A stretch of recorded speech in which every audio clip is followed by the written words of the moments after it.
قاعدة بالليل كده سهرانة والجو ساقعة، انتوا عارفين البرد كده بيحب الحاجة الحلوة كده، بتبقى عايزين حاجة كده مسكرة وسهلة وخفيفة. نسمي الله ونصلي على الحبيب. ما تنسوش لايك واشتراك في القناة، ولايك ومتابعة على صفحتي على الفيسبوك. والأول مرة يشوف قناتي يعني اسمي سما عمر.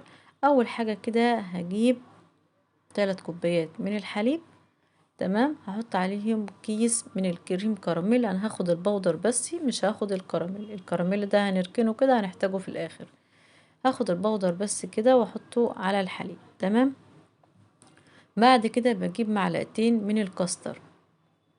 مفيش كاستر حط معلقتين من النشا، بس ما تكونوش مليانين قوي. النشا خلي معلقتين تكون ممسوحة كده، ما تكونوش هرميين. يبقى 3 كوباية لبن، كيس كريم كراميل خدت البودر بس، ومعلقتين كبار من الكاستر. هقلبهم كده على البارد، بعدين بحطهم كده على نار البوتاجاز. ببدأ اقلبهم كده باستمرار لحد ما الاقي الخليط بدأ يغلي معانا ويتقل في نفس الوقت بقى بالشكل اللي انتوا شايفينه ده. هركنه كده على جنب دلوقتي، وكده خلاص معانا. او بعد الخطوة ديت ببدأ اعمل ايه بقى. بجيب بقى ايه الخليط ده وبحطه في الخلاط عادي. عايزة تسيبيه يبرد، عايزة تحطيه سخن، مفيش اي مشكلة. هحطه كده في الخلاط كده على طول. بجيب كده حوالي 2 باكو من البسكوت، اي نوع بسكوت عندك. هجيب كيسين من البسكوت احطهم كده مع الخليط بالشكل ده. هجيب كمان موز وابدأ احطه برضو معاه.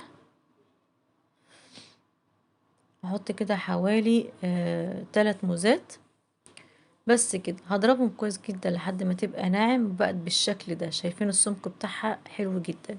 ممكن تحط الخليط ده في صينية مفيش اي مشكلة، او قالب. ممكن تحطيه في كاسات زي ما انا عملت برضو مفيش مشكلة. هسيبه بقى يبرد تماما، وبعد ما يبرد هبدأ اعمل الخليط الخطوة التانية او ال- الطبقة التانية. جبت برضو كيسين من البسكوت، نفس نوع البسكوت. جبت كيسين هبدأ احطهم بقى في الكبة بتاعتي او المفرمة.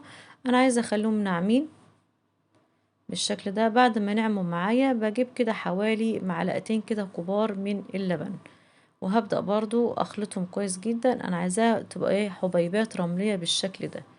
تمام. ببدأ احط طبقة من البسكوت. انا كده حطيت طبقة يعني حوالي كل كاس حطيت فيه حوالي معلقتين من البسكوت كده.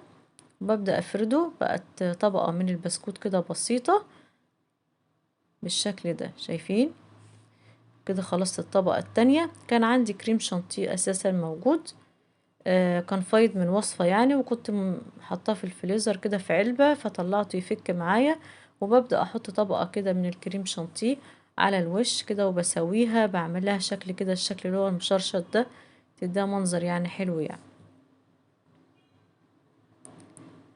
بالشكل ده. شايفين تبدأ كده تدي منظر كده للكاس. ما عندكيش كريم شانتيه ممكن تعملها عادي مفيش اي مشكلة. انا كان عندي وعملت، لكن مش عندك اعملي. بحط كوباية من الكريم شانتيه على كوباية من المية المتلجة او الحليب المتلج، بضربهم لحد ما تبقى بالسمك كده. جبت كمان موز كده وقطعته، وهبدأ ازين الاطباق بتاعتي بقطع كده من الموز بالشكل ده. لو لسه بتشاهد الفيديو ياريت ما تبخليش عليا بلايك كده واشتراك في القناة لو لسه ما اشتركتيش. كيس الكراميل هبدأ بقى ايه ازين بيه كده الاطباق بتاعتي بالشكل ده. احلى واسهل حلو كده تعمليه في 5 دقايق، مش هياخد معاك وقت خالص. شايفين الجمال؟ حاجة كده تفتح النفس. ايه رأيكم في الجو ده؟ مش محتاجين حاجة كده بسيطة وسهلة كده وانت قاعدة بالليل تاكليها؟ بألف هنا وشفا. ياريت تجربوا هيعجبكم جدا جدا. انتظرونا في فيديو جديد. سلام عليكم.